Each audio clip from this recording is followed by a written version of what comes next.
दांतों तक जो है वो पढ़ाई की थी पिछले लेक्चर में हमने। आज जो है हम वो पढ़ने वाले हैं दांतों के बारे में थोड़ा सा। हेलो, वेलकम अगेन टू वित्साई। मेरा नाम है कुणाल यांस और आप हैं हमारे यूट्यूब चैनल पे। तो इससे पहले हमने क्लास 11th में जो है दांतों तक जो है वो पढ़ाई की थी पिछले लेक्चर में हमने।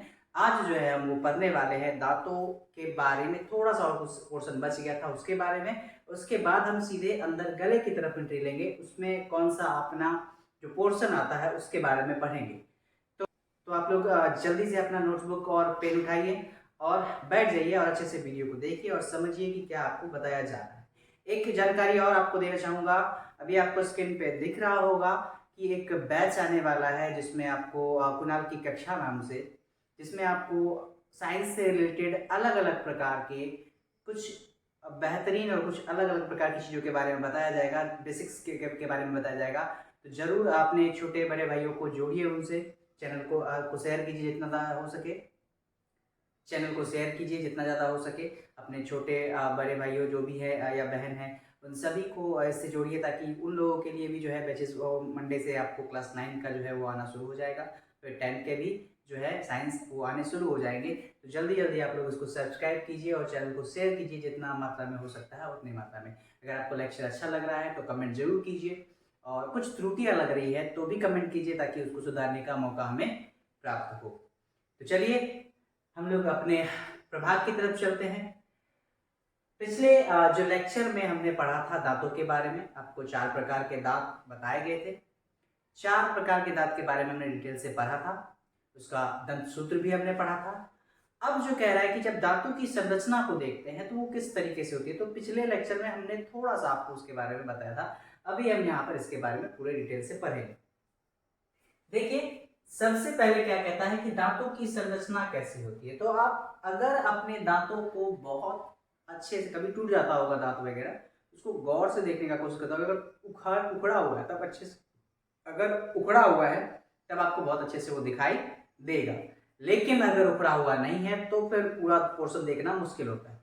तो अगर हम दांतों के पोर्शन को देखें तो थोड़ा सा हम आपको यहाँ बीच में एक फिगर जो है, या फिर फिगर आपके स्क्रीन पर आ रहा होगा तो उसको देखने की कोशिश कीजिएगा, नहीं तो फिर हम यहाँ पर हल्का सा एक फिगर बनाते हैं। ये अगर हम समझे कि ये दांतों का भाग है तो इस तरीके का संरचना दांतों का होता है। इस वाले सेक्शन को हम लोग कहते हैं शिखर, इसको ग्रीवा, गर्दन, और इसको हम लोग कहते हैं जड़। अब अगर बात करें यहाँ पर तो दांतों की जो संरचना होती है वो 3 भागों में होती है। सबसे ऊपरी हिस्सा जो हमको दिख रहा होता है, ऊपर वाला हिस्सा, उसको हम लोग शिखर कहते हैं।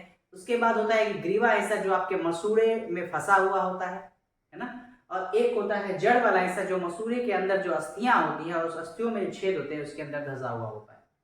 तो 3 प्रकार, मतलब 3 जो है खंडों में बटा होता है हमारा दांत। अगर कभी देखने का मौका मिले तो अब तो तोड़ के मत देख लीजिएगा आप लोग, देखने का कभी मौका मिले कि किसी बच्चे का या कोई दांत टूट जाता है या उखाड़ा जाता है तो उसको आप देख सकते हैं, या बाई फिंगर भी आप लोग देख सकते हैं। तो ऐसा ना हो कि आप जाए और किसी को मुक्का मार के उसका दांत तोड़ दे फिर देखना शुरू कर दे। तो इतना भी प्रैक्टिकल आपको नहीं होना है।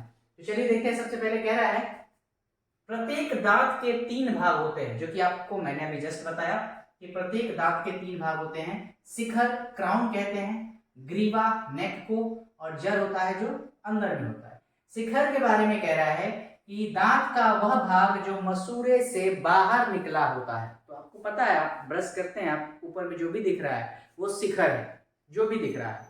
टॉप को नहीं बोलेंगे हम लोग, टॉप को नहीं बोलेंगे, जो दिख रहा है हमको पूरा दांत उसको शिखर कहते हैं। उसको वह भाग जो मसूड़े से बाहर निकला होता है।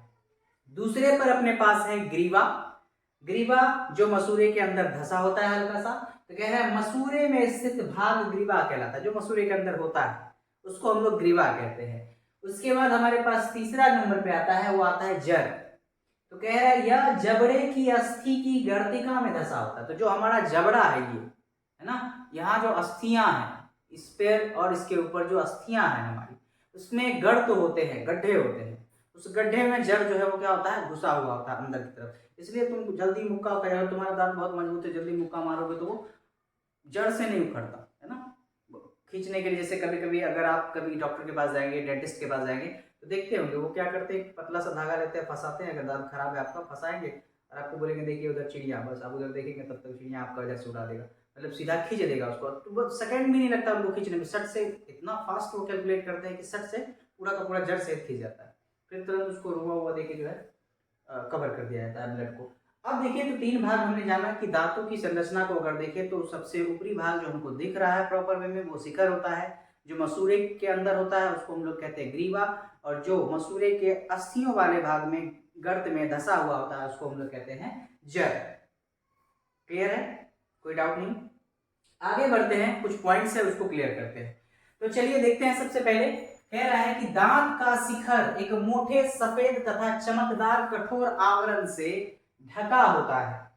तो अभी आपको बताया गया कि जो बाहर हमारे पास पूरा का पूरा हिस्सा है जो आप बत्तीसी निकालते हैं और मुस्कुराते हैं, तो वो जो पूरा का पूरा आपका व्हाइट कलर का हिस्सा दिख रहा है उसी के बारे में कह रहा है कि ये जो शिखर होता है एक मोटे सफेद मोटा लेयर होता है व्हाइट कलर का और चमकदार कठोर आवरण, हार्ड होता है, दांत पर ऐसे ठक ठक ठक ठक कर सकते हैं आप, कठोर आवरण से ढका होता है जिसको हम लोग कहते हैं इनेमल। क्या कहते हैं इसको? इनेमल कहते हैं। ध्यान से इस पॉइंट को देखिएगा। तो दांत जो हमारा व्हाइट व्हाइट मुस्कुराता हुआ चेहरा जब हम खोलते हैं तो दांत जो व्हाइट व्हाइट दिखता है, बहुत लोग मुस्कुराता हुआ चेहरा खोलते हैं तो दांत व्हाइट नहीं भी दिखता है, पान वान गुटखा वुटखा जो खाते हैं, लेकिन मोस्टली लोगों का जो दांत को साफ रखते हैं तो वो जो आपका सफेद हिस्सा दिखता है ना, मुस्कान की चमकान जो आप दिखाते हैं, तो वो एक्चुअल में क्या होता है? इनेमल होता है। समझ गए बातों को? ये बहुत कठोर आवरण होता है, मोटा होता है और सफेद होता है, चमकदार होता है। अगर आपके दांत साफ है तो बहुत दूर से ही छटकेंगे, मतलब लाइट पर भी वो चिपकेंगे। तो इस परत को हम लोग इनेमल कहते हैं, जो पूरा व्हाइट कलर का परत हमको दिख रहा है ये इनेमल होता है। और आपको बताया भी गया होगा क्लास 10 में जब आपने पढ़ा होगा कि ये इनेमल ही अम्ल के कारण खराब होता है, जो दांत हमारा सड़ता है ये इनेमल का ही परत हटता है। तब एक और परत होता है डेंटाइन, वो आता है तो उस पर हमको सनसनाहट महसूस होने लगती है जब इनेमल का परत हट जाता है।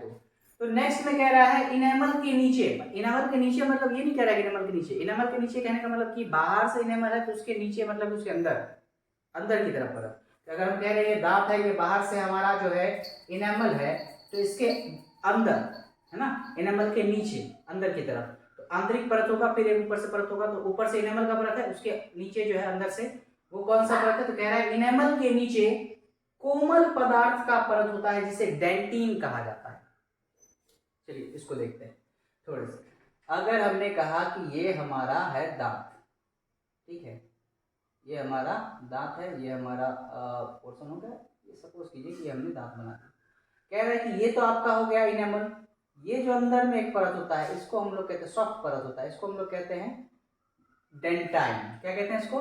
डेंटाइन या डेंटिन कहते हैं। अंदर इसके अंदर जो परत होता है बहुत सॉफ्ट होता है, ये परत बहुत एकदम हल्का मुलायम, और यही इसीलिए आपको झंझनाहट महसूस होती है जब आपके दांत खराब हो जाते हैं तो इसी परत पर इनेमल पर जब कोई चीज पड़ता है तो वो झंझनाहट होती है। क्यों? रीजन क्या होता है? इनेमल के चारों तरफ बहुत सारे जो है पर्वाधार लगे होते हैं, मतलब बहुत सारे नसों जैसी जो है पाइप्स जुड़ी होती है जो डायरेक्ट हमारे कनेक्शन करता है, जिससे बहुत सारी मटेरियल्स जो है ट्रांसफर हो रही थी, इसी के कारण आपके दांत बढ़ते हैं, है ना। इस पर चर्चा करेंगे अभी। कह रहा है इनेमल के नीचे कोमल पदार्थ का परत होता है जिसे डेंटिन कहा जाता है। तो पहला परत हमारा हो गया इनेमल, उसके अंदर का परत हो गया डेंटिन। कह रहा है डेंटिन की परत एक पतली दंत गुहिका को घेरे रहती है। अब देखिए क्या कह रहा है, जो डेंटिन का ये परत है एक्चुअल में ये क्या कर रहा होता है कि अंदर में खाली जगह होता है, ऐसे ये खाली जगह है, गुहा कहते हैं इसको, कैविटी।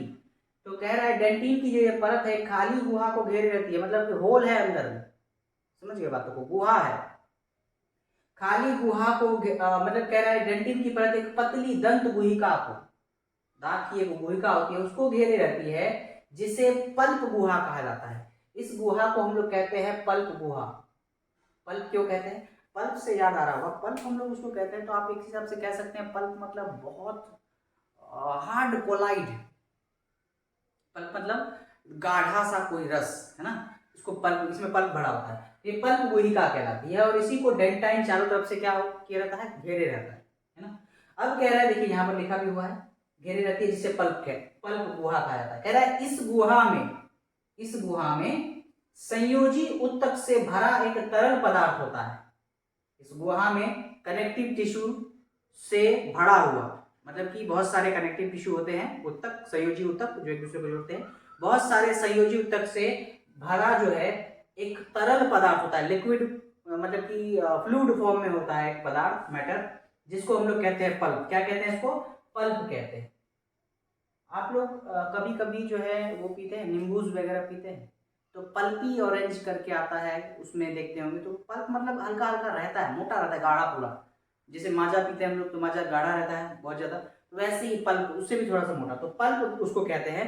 कह रहे हैं कि ये जो खाली गुहा है इसमें क्या भरा होता है? तो संयोजी उत्तक से भरा एक तरल पदार्थ होता है जिसको हम लोग कहते हैं पल्प।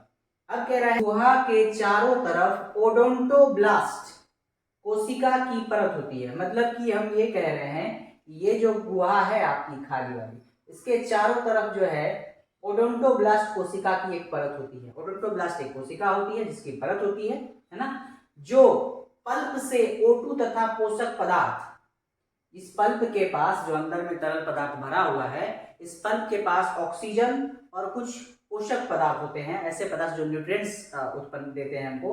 तो कह रहा है जो पल्प से ये, इस पल्प से ये जो इसके चारों बगल जो कोशिका है, पल्प के चारों बगल जो है ओडोंटोब्लास्ट कोशिका की परत होती है, सिंगल लेयर होती है। वो परत क्या करती है कि इस पल्प के अंदर ऑक्सीजन गैस होता है और कुछ पोषक पदार्थ होते हैं जिसको लेता है और डेंटाइन तक पहुंचाता है। अब ये इसको डेंटाइन तक पहुंचा रहा है, क्यों पहुंचा रहा है भाई? दांत में पोषक पदार्थ पहुंचाने की क्या आवश्यकता? जरूर, बिल्कुल आवश्यकता है। पोषक पदार्थ नहीं पहुंचेगा तो इनेमल नहीं बढ़ेगा, डेंटाइन नहीं बढ़ेगा, और डेंटाइन नहीं बढ़ेगा तो आपके दांत नहीं बढ़ेंगे, बड़े नहीं होंगे। दांत आपके इतने छोटे छोटे रहते हैं, इतने बड़े हो जाते हैं, तो इसी के कारण होता है। जो ये पल्प होता है इसी के अंदर जो O2 होता है और कुछ पोषक पदार्थ होते हैं जो डेंटाइन तक पहुंचाती है, जिसके फलस्वरूप दांतों में वृद्धि होती है। तो मतलब आप कह सकते हैं कि ओडोंटोब्लास्ट की कोशिका जो है वो पल्प गुहा से, पल्प में से ऑक्सीजन और कुछ पोषक पदार्थ लेती है और उसको डेंटाइन तक पहुंचाती है, डेंटाइन इनेमल तक पहुंचाता है, इनेमल बड़ा होता है तो दांत भी बड़े हो जाते हैं। तो समझ में आ गई होगी बातें लगभग, मेरे ख्याल से कोई बड़ा इतना बड़ा भयंकर सा टॉपिक नहीं था, तूफान वाला टॉपिक नहीं था, ठीक ठाक टॉपिक था, समझने लायक था, जिसको आप मेरे ख्याल से समझ में आ गया होगा। नहीं भी आया है तो भी कोई बात नहीं, आप बार 2 बार 3 बार रिपीट करके देख सकते हैं वीडियो को, कोई दिक्कत नहीं है, सब कुछ फ्री है एकदम मजे में, है ना, कोई लोड नहीं लेना है आप लोगों को। तो आपको यहाँ पर बताया गया कि दांतों की संरचना कैसी होती है, शिखर होता है, ग्रीवा होता है और जड़ होता है, 3 भागों में संरचना होती है दांतों की। दांतों के ऊपर एक सफेद परत होता है जिसको हम लोग कहते हैं इनेमल, और इस इनेमल के अंदर जो है कोमल सा परत होता है जिसको हम लोग कहते हैं डेंटिन। डेंटिन जो है एक पतली दंत गुहिका को घेरे रहती है जिसके अंदर पल्प होता है जिसको पल्प गुहा कहते हैं। इस पल्प में होता है ऑक्सीजन तथा कुछ पोषक पदार्थ जो इस पल्प गुहा के चारों बगल ओडोंटोब्लास्ट की कोशिका के द्वारा किसके पास जाता है? तो डेंटिन के पास जाता है और डेंटिन से फिर इनेमल के पास जाता है, जिससे आपका दांत बड़ा बड़ा हो जाता है। एक लिमिटेड तरीके से जाता है, ऐसे नहीं कि दांत बड़ा होकर तुम राक्षस जैसा हो जाए, ऐसा नहीं होता, एक लिमिट तरीके से जाता है। तो ये हमारा सेक्शन था दांतों की संरचना का। अब हम लोग चलते हैं हमारे अगले सेक्शन में, जो कि हम पढ़ रहे थे अभी कि हमारा मुख हमने खोला। अभी हम क्या पढ़ रहे हैं? हम अपने शरीर की संरचना को पढ़ रहे हैं, जिसमें हम पढ़ रहे हैं पाचन एवं अवशोषण को। तो हमने अपने मुख को खोला है और मुख से शुरू किया है, लिप्स से, होंठ से शुरू किया था। अब हम कहाँ तक पहुंच गए हैं? तो दांतों का पूरा सेक्शन हमने खत्म कर लिया। तो अब दांतों का सेक्शन आपने खत्म कर लिया, जीभ भी खत्म कर लिया, तो आप अंदर घुसेंगे, इस गले में घुसेंगे अंदर की ओर। तो चलिए घुसते हैं फिर अंदर। मतलब कि हमारे पाचन तंत्र में तीसरा नंबर जो आता है, जैसे इस नली में एंट्री लेते हैं, तो वो होता है ग्रसनी। इसको कहते हैं हम लोग ऑसोफेगस, है ना, ऑसोफेगस कहते हैं इसको। मतलब कि ये वाला जैसे एंट्री लेता है अंदर, अंदर यहीं से यहाँ तक की स्थिति जो हो जाती है वो उसको कहते हैं हम लोग ग्रसनी, इसको कहते हैं हम लोग ऑसोफेगस। अगर इस पोर्शन पर चर्चा करें तो हम देख रहे हैं कि कह रहा है कि यह मुख गुहा के पीछे एक कीप नुमा नलिका होती है। दैट मीन्स कि अगर हम यहाँ पर कहें, इसको बहुत अच्छे से बाय फिगर भी आपको दिख रहा होगा यहाँ स्क्रीन पर, उसको देख सकते हैं आप, या फिर थोड़ा बहुत अगर आप कहें कि जो हमारा ये मुख है, तो मुख के जैसे ऊपर ये आपकी श्वास नली है, ये दोनों यहाँ से कनेक्टेड होती है। जैसे ही ये वाला हिस्सा होता है तो उसको हम लोग कहते हैं ग्रसनी कहते हैं, इस वाले हिस्से को। कह रहा है कि यह मुख गुहा के पीछे एक कीप नुमा नलिका होती है। ये कीप इस तरीके से होता है, इसलिए इसको खुला थोड़ा सा फैला हुआ होता है, इसलिए इसको हम लोग कहते हैं कीप नुमा नलिका। क्योंकि आपका पूरा सेक्शन जो है अगर आप देखते हैं तो यहाँ से पाइप के थ्रू ही चलता है, जो कि आपका मुख से खुला हुआ होता है प्रॉपर वे में। बाकी ये पूरी नलिका के रूप में आपके गुहा तक, मतलब कि गुदा तक पहुंचती है। मुख से लेकर पूरे गुदे तक जो है वो सिर्फ पाइप और पाइप ही चली जा रही होती है। तो कह रहा है यह मुख गुहा के पीछे एक कीपनुमा नलिका होती है ना। और ये नलिका के बारे में देखिए आगे क्या कह रहा है। कह रहा है वेलम पेलेटाई, नाम सुना है आपने वेलम पेलेटाई का, पीछे जो आपको बताया गया था पिछले वाले लेक्चर में। अगर आपने पिछला इससे पहले का लेक्चर नहीं देखा है तो सबसे पहले उसको जाके देखिए, फिर वापस इस लेक्चर पे आइए तो आपको और ज्यादा अच्छे से समझ में आएगा। कह रहा है वेलम पेलेटाई ग्रसनी गुहा को 2 वर्गों में विभाजित करता है। समझ गए बातों को। तो ये जो हमारा हिस्सा है इसके पास ऊपर में जो होता है वेलम पेलेटाई होता है, वो इस गुहा को 2 कक्षों में बांट देता है, 2 वर्गों में बांट देता है। ये गुहा एक ही है लेकिन 2 वर्गों में बांट दिया, एक इधर से जाएगा एक पीछे से आ रहा है। कैसे आ रहा है वो आगे के सेक्शन में समझेंगे। कह रहा है वेलम पेलेटाई ग्रसनी गुहा को 2 वर्गों में विभाजित करती है। जो ग्रसनी होती है छोटी सी होती है, ज्यादा लंबी नली नहीं होती है। तो इसको 2 भागों में विभाजित कौन करता है? वेलम पेलेटाई। कह रहा है पहला कौन सा होता है? तो कहता है नासा ग्रसनी। अभी जस्ट मैंने आपको बताया कि ये जो श्वसन नाक के तरफ से आ रहा है ये वाला होता है नासा ग्रसनी, और एक होता है मुख ग्रसनी। तो पृष्ठ कक्ष में जो ऊपरी वाला हिस्सा होता है उसको नासा ग्रसनी कहते हैं, और जो हल्का नीचे होता है उसको हम लोग कहते हैं मुख ग्रसनी। तो वेलम पेलेटाई ग्रसनी को 2 भागों में बांटता है, एक होता है नासा ग्रसनी और एक जो कि पृष्ठ कक्ष में होता है, एक होता है मुख ग्रसनी जो कि अधर कक्ष में होता है नीचे की तरफ। अब यहाँ पर और देखें तो कह रहा है ग्रसनी में जो है 4 छिद्र होते हैं। ग्रसनी टोटल जो पूरा ग्रसनी हमारा है पूरा हिस्सा, उस हिस्से में कह रहा है कि 4 छिद्र होते हैं टोटल। पूरे नली में ग्रसनी वाले हिस्से में 4 जो है टोटल छिद्र होते हैं, छेद होते हैं। उसके बारे में कह रहा है सुनिए। पहले में कह रहा है कि ग्रसनी में 4 छिद्र होते हैं। पहला होता है ग्रसिका द्वार, गलेट कहते हैं इसको हम लोग। पहले वाले सेक्शन जो कह रहा था उसको कहते हैं हम लोग ग्रसिका द्वार। कह रहा है यह भोजन मार्ग का छिद्र होता है। मतलब आप जो मुख में खाना डाले जैसे एंट्री लेगा तो पहले कौन आएगा? ग्रसिका द्वार, गलेट होता है। समझ गए बात को। उसको और बहुत अच्छे से समझा देते हैं। देखिए इसको अगर हम यहाँ पर ऐसे देखें कि हमारे पास ये नासा वाला छिद्र आ रहा है इधर से हमारे पास मुख वाला छिद्र आ रहा है, ये दोनों यहाँ पर कॉमन हो जाता है। तो इस वाले हिस्से को हम लोग कहते हैं ग्रसिका द्वार। समझ गए बातों को। ये ग्रसनी यहाँ से है, यहाँ से ग्रसनी है, इस वाले 2 भागों में बांट दिया है इसको। अब यहाँ से शुरू होता है ग्रसिका द्वार। कह रहा है यह भोजन मार्ग का छिद्र होता है, जहां से भोजन आपके नली में जाएगा खाना खाने के बाद। तो ग्रसिका द्वार कहते हैं इसको, गलेट। उसके बाद देखिए कह रहा है घाटी द्वार होता है दूसरे नंबर पे। घाटी द्वार क्या होता है? तो ये जो आपका कंठ है ना, कंठ यहाँ पर जो कंठ होता है इसी के पास खुलता है वो। कह रहा है घाटी द्वार को कहते हैं ग्लोटिस इंग्लिश में। कह रहा है यह कंठ में खुलता है, ठीक है, यहाँ पर कंठ में खुल जाता है। इस पर उपास्थि से बना घाटी ढक्कन होता है। ये जो द्वार यहाँ पर गया तो कह रहा है यहाँ पर एक हड्डी से बना, उपास्थि मतलब समझ रहे हैं ना, हड्डी का एक छोटा भाई, उपास्थि से बना एक ढक्कन होता है जिसको हम लोग घाटी ढक्कन कहते हैं या एपिग्लोटिस कहते हैं। नाम सुना होगा आप लोगों ने, इसको हम लोग कहते हैं एपिग्लोटिस। क्या कह रहा है एपिग्लोटिस? कह रहा है जो भोजन निकलते समय ग्लोटिस को बंद कर देता है। जब हम भोजन खाते हैं जैसे भोजन अंदर जाता है तो ग्लोटिस वाले हिस्से को क्या करता है? बंद कर देता है। रीजन कि खाएंगे तो ये बंद करेगा तब तो नदी के अंदर जाएगा भोजन।